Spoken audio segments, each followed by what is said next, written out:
আসসালামু আলাইকুম, আমি নুসরাত জাহান লিয়া। কেমন আছেন আপনারা? আলহামদুলিল্লাহ আমরা ভালো আছি। চলে আসছি প্রতিদিনের ব্লগ নিয়ে।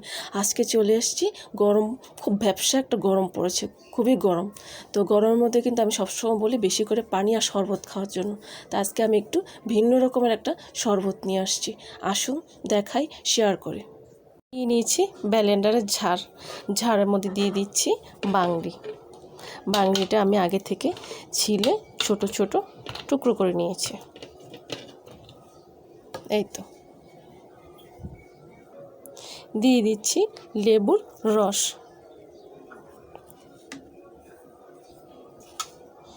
দিয়ে দিচ্ছি চিনি,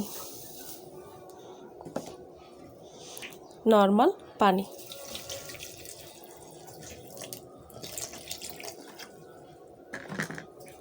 দিয়ে দিচ্ছি গুঁড়ো দুধ। এখন আমি এটাকে ব্লেন্ড করব। ফিরে আসবো সম্পূর্ণটা ব্লেন্ড করে নিয়ে। সম্পূর্ণটা আমি ব্লেন্ড করে নিয়ে আসি। এই তো একদম ব্লেন্ড হয়ে গেছে।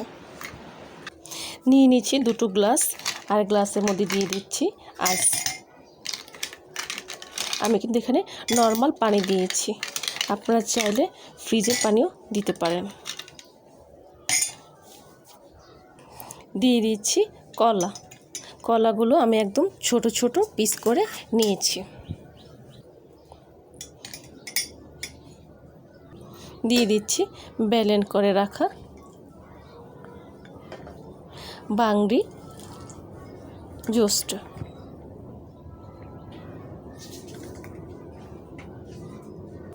উপর থেকে দিয়ে দিচ্ছি বাংরি। এটা থাকছে না, তাই আমি এটাকে এভাবে দিয়ে দিচ্ছি। তৈরি হয়ে গেছে এই গরমের মধ্যে একটা বাংরির জুস বা শরবত বলতে পারেন। টকও আছে, মিষ্টিও আছে। তো আশা করি বাংরি দিয়ে এরকম একটা শরবত বা জুস বানিয়ে খাবেন, খুবই ভালো লাগবে।